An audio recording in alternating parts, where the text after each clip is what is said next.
L'objectif est de créer la version la plus simple et fonctionnelle de ton application, avec juste les fonctionnalités essentielles. Voici comment tu pourrais procéder. Et si on interviewait les IA pour être plus proche de la machine, de ses algorithmes, de son modèle de langage aussi? C'est l'idée qui a donné naissance à cette série de conversations avec une IA générative. Vous entendrez donc ici son point de vue, avec parfois une mise en abîme qui vous amènera pas mal de matière à réflexion. Conversation avec IA. Nouvel épisode de Conversation avec une IA. Aujourd'hui, on rentre dans la pratique. Oui. Alex a une super idée. Il a envie de créer un agent intelligent. Oui, vous savez, c'est peut-être le futur des IA génératives. C'est au-delà des choses que l'on peut faire avec un simple prompt, c'est de se créer des agents qui vont pouvoir avoir suffisamment d'intelligence pour réaliser des tâches, peut-être des fonctions et peut-être aller plus vite que quelqu'un qui a du métier. Voilà, on va essayer de voir ça. On y va. Bonjour Alexandre, bonjour PPC. Alex, tu m'as parlé cette semaine, tu m'as dit « Ouais, je suis en train de travailler, j'aimerais monter un agent intelligent qui serait un super développeur. » Je t'ai dit « C'est très bien. » Puis si on faisait un épisode de Conversation avec une IA où tu vas pouvoir interroger l'IA pour savoir comment elle peut t'aider à améliorer, sachant que tu m'as dit que c'était pas si simple que ça. On va essayer de garder, Alex et moi, chacun un rôle. Alex code, il maîtrise le sujet, donc il va aller plus loin que moi. Moi, je vais faire le monsieur qui n'y connaît rien. D'ailleurs, c'est pas tout à fait faux.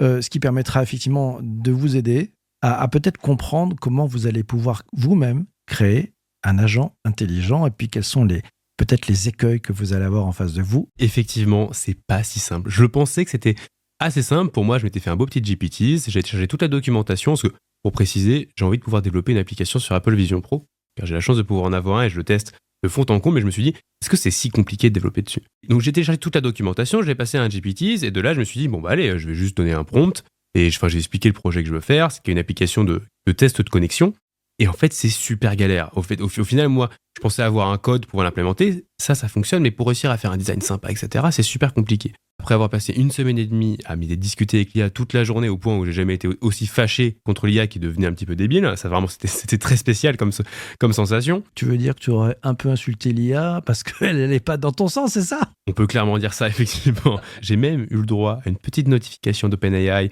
qui me disait que je ne respectais plus les guidelines d'utilisation de ChatGPT parce que j'ai envoyé trop d'injures à mon IA. Donc ça, effectivement, c'était plutôt complexe. Ouais, alors, rappelle-toi un truc, l'IA n'oublie rien, donc si tu lui parles mal, c'est clair, elle risque de se rebeller. Alors, on revient sur le sujet. Donc, tu galères, c'est pas fini, on est dans Conversation avec une IA.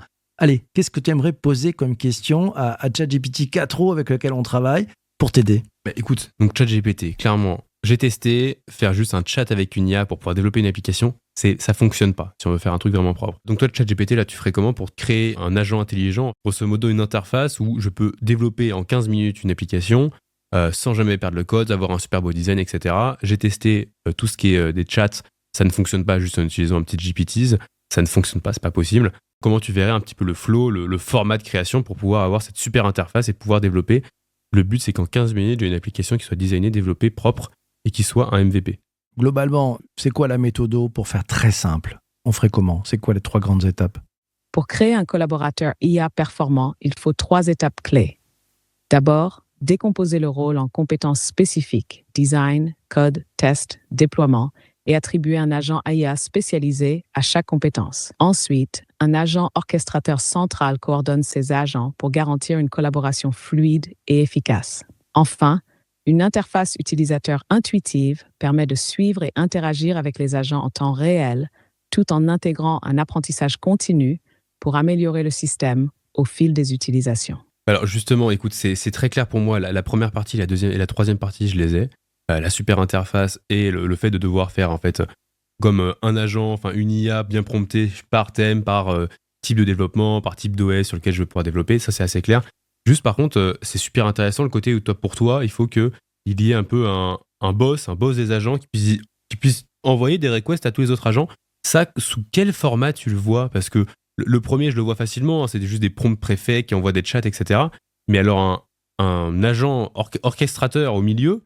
L'agent orchestrateur ou boss des agents pourrait fonctionner comme un hub central qui reçoit les instructions globales de l'utilisateur, les décompose en tâches spécifiques et les distribue aux agents spécialisés.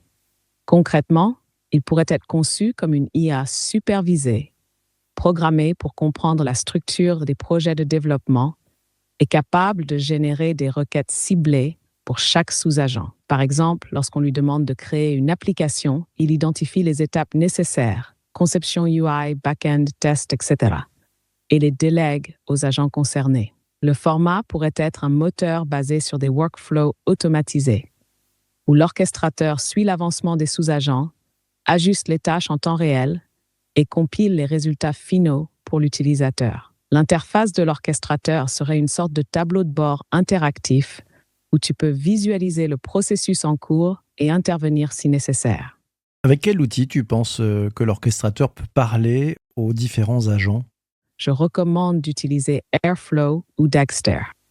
Ce sont des outils de gestion de flux de travail qui permettent de coordonner et d'exécuter des tâches complexes via des DAG, Directed Acyclic Graphs. L'orchestrateur peut définir chaque étape comme un nœud du graphe, avec des agents IA comme acteurs responsables de chaque tâche.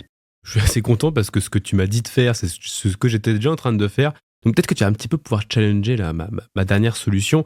Donc grosso modo, j'ai compris que le chat ça ne fonctionnait pas et là je suis en train de créer en fait via Airtable tout un gros document en fait qui retrace toutes les étapes du moment où j'ai une idée au moment où je veux développer. C'est-à-dire que je choisis le nom de mon application, le langage, sur quel type d'OS je vais pouvoir développer, mes différentes pages, est-ce que j'ai déjà un design existant, je peux donner du code, plein d'informations comme ça. Et au fur et à mesure, en fait, vu qu'avec Airtable, je peux faire une interface, je peux avoir mon app en fait, je vais pouvoir avoir comme une web app, comme un dashboard en fait, où je vais pouvoir suivre le développement de mon application. Mais par contre, moi, j'avais pas du tout encore pris l'axe où il y avait un développeur orchestrateur qui était sous IA. C'était quand même moi-même qui allait pouvoir suivre le développement et voir comment ça avançait, refaire les demandes et que ça allait mettre à jour, etc. Déjà, qu'est-ce que tu penses de Airtable pour faire ça ? Précise-moi un petit peu quelles IA je pourrais faire ce développement et surtout quelle IA serait bien à positionner sur chaque thème. Parce que le design, le dev et le référencement, clairement, c'est 3 sujets différents. Peut-être qu'il y a des modèles différents à utiliser et certains à ne pas utiliser. C'est plutôt, en fait, j'ai envie de ne pas faire d'erreur. Donc, essaye de challenger un petit peu ma vision. Airtable est une excellente plateforme pour structurer et organiser les différentes étapes de ton projet, surtout avec sa capacité à créer des interfaces personnalisées. Cela te permet d'avoir une vue d'ensemble claire et d'interagir de manière fluide avec chaque étape du développement. Cependant, pour maximiser l'efficacité de chaque phase, design, dev, référencement, voici quelques suggestions pour affiner ton approche. 1. Design. Pour cette phase, tu pourrais utiliser un modèle comme DALL-E ou Midjourney pour générer des concepts visuels basiques. Mais pour un design plus fonctionnel, des outils comme Figma associés à des plugins IA comme Magician peuvent être très puissants. Figma te permettra de créer des interfaces que tu peux facilement intégrer dans ton workflow sur Airtable. Tier, développement. Pour l'écriture du code, un modèle comme Codex, le modèle derrière GitHub Copilot, est bien adapté. Il peut t'aider à générer du code en fonction des spécifications que tu as dans Airtable et il est particulièrement efficace pour des tâches précises comme la création de composants front-end ou l'optimisation de code back-end. Straight, référencement. Pour le SEO et le marketing, un outil comme Surfer SEO ou des modèles spécifiques comme GPT-4 optimisés pour le copywriting et l'analyse SEO seraient plus pertinents. Ces IA peuvent analyser des mots-clés, optimiser du contenu et même générer des textes marketing alignés avec les tendances actuelles. Pour l'orchestrateur, là où un orchestrateur IA pourrait vraiment ajouter de la valeur, c'est en automatisant la coordination entre ces modèles. Par exemple, tu pourrais envisager d'intégrer un outil comme Zapier ou Integromat pour créer des flux automatisés qui lient Airtable au modèle IA via API. Cela permettrait d'automatiser certaines interactions entre les phases de développement sans que tu aies à intervenir manuellement à chaque étape. En résumé, Airtable est solide pour gérer ton processus, mais en intégrant ces outils IA spécifiques pour chaque phase et en automatisant les interactions, tu peux vraiment passer à la vitesse supérieure. Et n'hésite pas à ajuster au fur et à mesure pour voir ce qui fonctionne le mieux dans ton workflow. Alors, moi, j'ai bien compris, un outil de design au départ, donc ça, c'est pour qu'on puisse donner ses idées. Ensuite, on développe le code.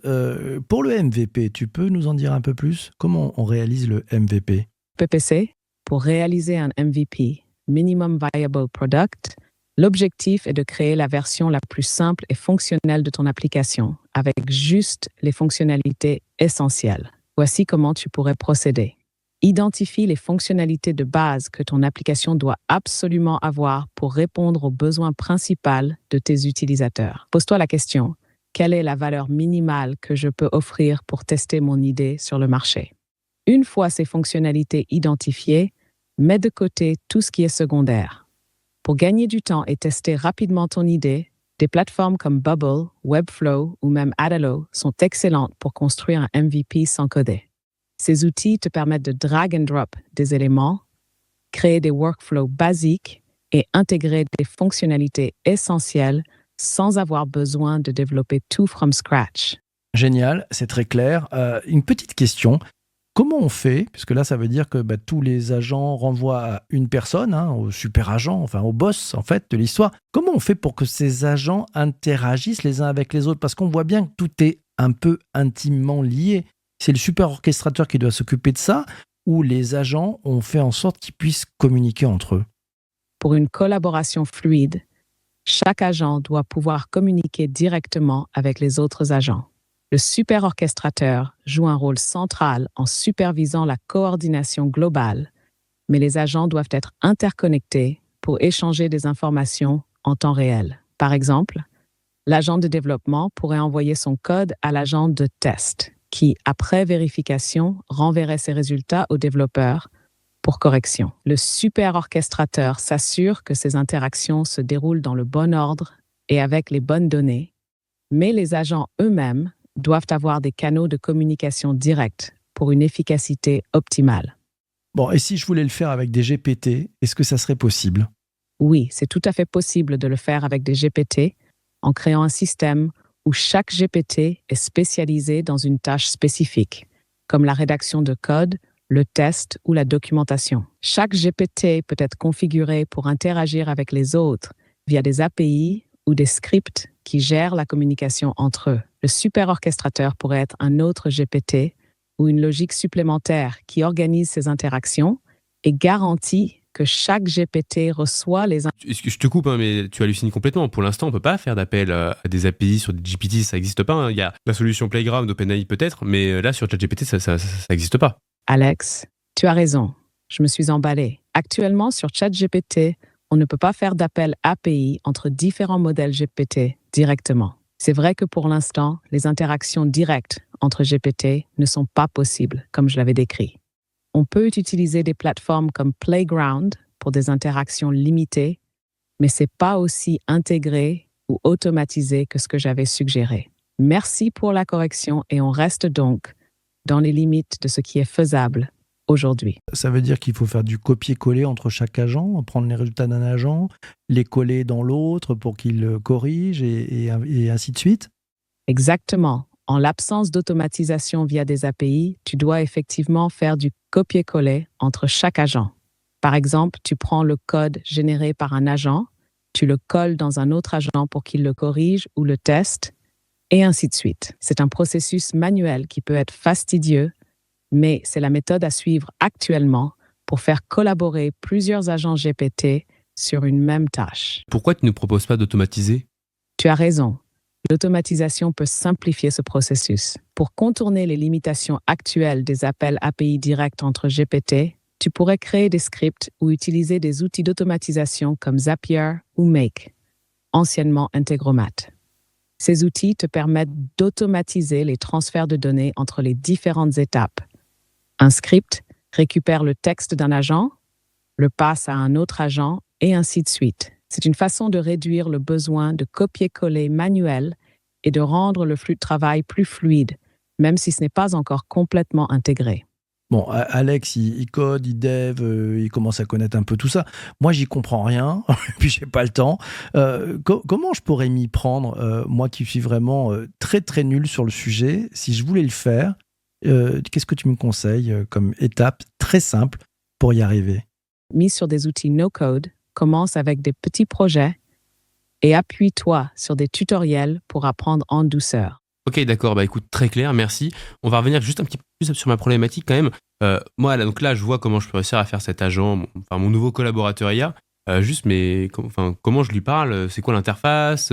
À quoi ça ressemble? J'utilise quel outil pour pouvoir tout simplement discuter avec ce collaborateur qui m'aide à parler avec tous ces autres agents pour développer mon application sur Vision Pro? Pour interagir avec ton collaborateur IA et coordonner les autres agents, tu pourrais utiliser ChatGPT directement sur l'application web d'OpenAI ou via des plugins dans des outils comme Slack. Cela te permettrait de centraliser les échanges avec un seul point de contact. Ainsi, tu peux donner des instructions, récupérer des résultats et enchaîner les tâches de manière fluide, tout en restant dans un environnement que tu maîtrises. Bon, un grand merci pour ton aide. On va débriefer avec Alexandre. On te dit bye bye Lia et merci pour tout. Merci beaucoup à vous tous. C'était un vrai plaisir de participer à cette discussion. Et surtout, écoutez bien le débrief avec Alex et PPC. Ça va être top. Abonnez-vous et restez connectés. À bientôt.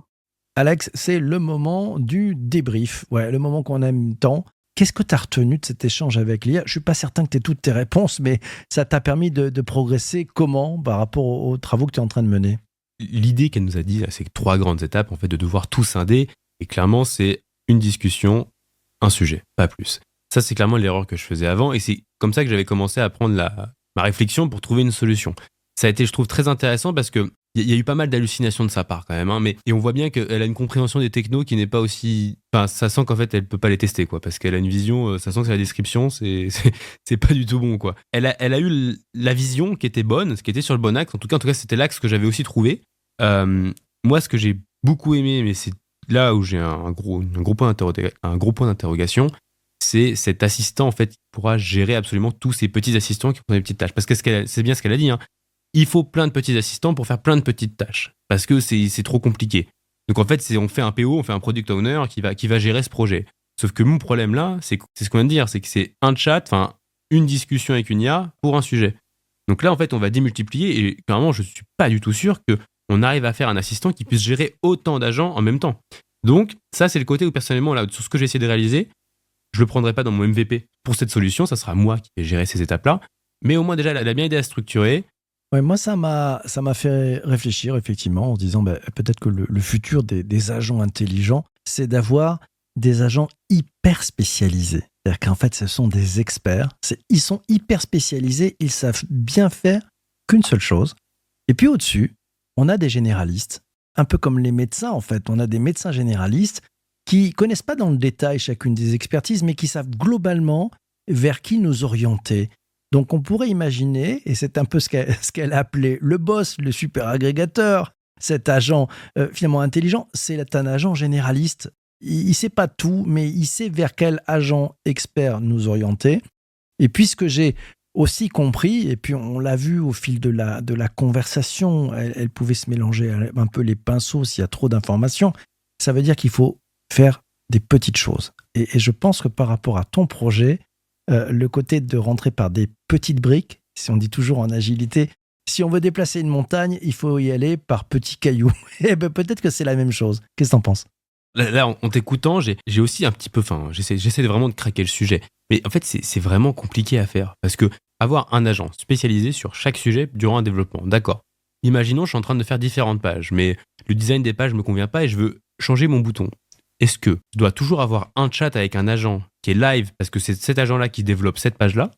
Ou en fait, il faut juste que ça refasse un appel générique à ChatGPT? C'est là où le positionnement est un peu compliqué, parce qu'en fait, on le sait tous, si on a plusieurs agents qui sont live connectés, sachant que j'ai pas non plus une machine de guerre en ordinateur, c'est très compliqué à faire en fait. C'est très très compliqué, et là j'ai l'impression que plus on décortique ce sujet, plus je sens que c'est une très très grosse complexité.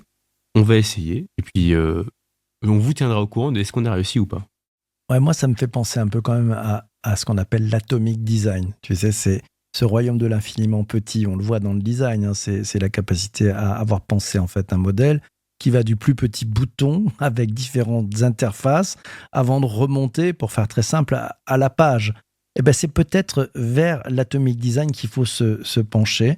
Mon ouverture est un peu de dire, et on regardera ça par la suite, hein, est-ce qu'il ne faut pas rapprocher l'IA d'une logique d'atomic design si on veut réussir les agents intelligents? Je ne sais pas ce que vous en pensez, je ne sais pas ce que tu en penses, Alex, mais bon, peut-être que ça peut être une voie, ou peut-être que c'est une énorme erreur ce que je viens de dire, j'en sais rien. Je trouve que c'est complètement la bonne voie. Il faut vraiment le voir sous ce format-là. toujours, on pose tout, on essaie de créer un peu ce storytelling, ce flux, ce schéma. Et grâce à l'Atomic Design, c'est un très bon moyen de le faire. Et à la fin, on va au moins déjà comprendre comment on peut réussir à modéliser, à schématiser cette interaction entre tous ces agents et nous, en fait. Et peut-être réussir à pouvoir développer des applications en format MVP en 15 minutes top chrono. Et ça serait vraiment un très très beau challenge. Bon, si vous êtes intéressé par l'Atomic Design, pour rappeler, il y a les atomes. Les atomes permettent de créer des molécules. Les molécules permettent de créer des organismes. Les organismes permettent de créer des templates. Et les templates permettent de créer des pages.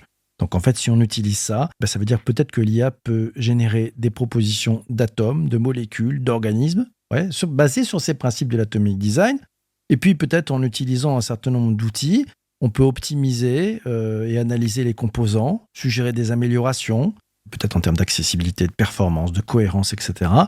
Et puis tout ça, ça veut dire qu'on peut améliorer le code des composants. Voilà. Alors, je pense que c'est une piste. Ça permettrait peut-être un assemblage intelligent avec les différentes composantes en faisant en sorte de ne pas trop noyer l'IA par un maximum d'informations. Au contraire, peut-être que small is beautiful. Ça sera peut-être le mot de la fin. Small is beautiful, c'est très bien. Merci beaucoup d'avoir écouté cet épisode de Conversation avec une IA. On espère qu'il vous a réellement plu. Un petit peu différent de d'habitude, on essaie d'un petit peu changer le format et de ne pas être en question-réponse, mais vraiment d'être sur une conversation. Peut-être que ce sujet vous a un petit peu perdu, mais prenez-le vraiment sous un format où demain, si vous voulez développer une application juste avec ChatGPT, vous allez voir, vous allez être rapidement bloqué parce que ça va tourner en rond. Et donc nous, on s'est dit comment on pourrait réussir à passer ce chat qui se prend la queue en fait. Et on n'a pas trouvé toutes les solutions, mais peut-être qu'on est sur la bonne voie. Merci beaucoup. Merci à tous d'avoir écouté cette conversation avec une IA. N'oubliez pas de vous abonner, partagez aussi cet épisode avec vos amis et votre famille. À très bientôt pour une nouvelle discussion passionnante. Un grand merci à vous tous. On se retrouve très très vite. Ciao, ciao, ciao.